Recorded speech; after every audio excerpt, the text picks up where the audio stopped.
Hello and welcome to official Xbox 360 Magazine's OXM report. And this week we had a chance to chat to the guys behind Splinter Cell Conviction about Sam Fisher's latest adventure. So I'm here with Max, who is the creative director on Splinter Cell Conviction, and Sam's looking a little different these days, no more suit. How's he changed as a character? Well, I think what's interesting is that the story changed, so Sam had to change. And the gameplay has also changed because of that. In Conviction, the story is a lot more personal, right? At the beginning, Sam is looking for the killer of his daughter. So obviously, it's a more personal story for Sam. We also have a classic Tom Clancy geopolitical storyline, and then both of the stories are playing together, and I'm really excited. But what's interesting is that now, because Sam is not working for the government, he's not working for third echelon, he's not wearing the classic suit, because he's working more in urban environments, and he's basically leading his own investigation. So we needed to have a look for Sam that would blend the crowd more, that would allow him to be in a crowded environment and not attract the attention the way a rubber suit would. What are the kind of influences behind Sam's sort of combat style? Because it's quite sort of brutal.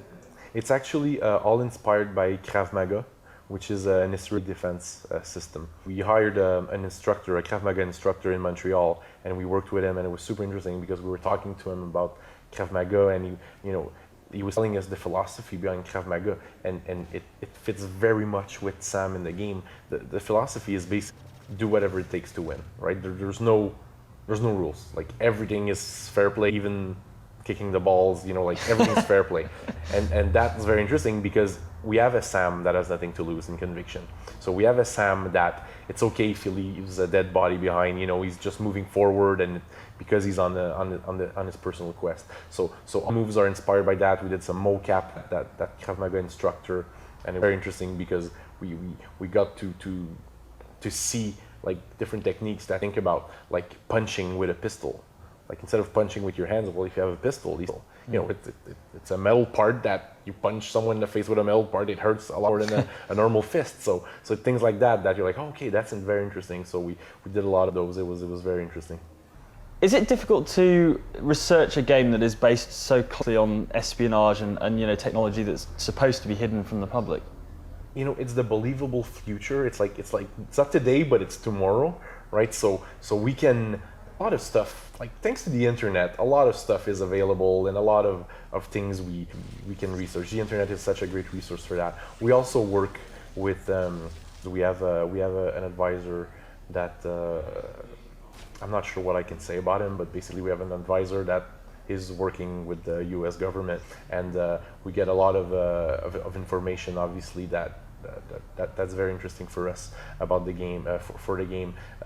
There's also, like, sometimes he's not going to tell us things that he's not allowed, but he's going to tell us, like, you see these things, well, they get smaller and we're like, oh, really? Okay, so what could we do with, oh, okay, then we could, so it's very interesting to work with those guys, because it's, we make a game, but these guys, they live our, so it's always great to work with research. You never worry that guys in jumpsuits are going to burst through your window? No, I always try to not swear and be nice and polite, and I make sure we take them out for dinner if possible. I think the person that I met that scared me the most was probably the Krav Maga instructor. He was super nice, but, like, I wouldn't want to piss him off. Could you just imagine him going through the different ways he could kill you?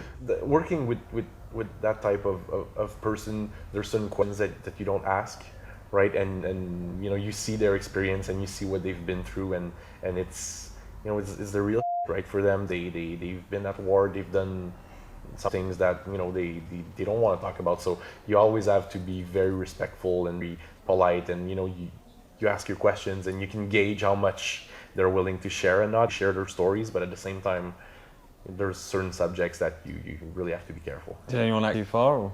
Or? Not on this game. There was a moment on a previous where someone asked, did you kill anyone?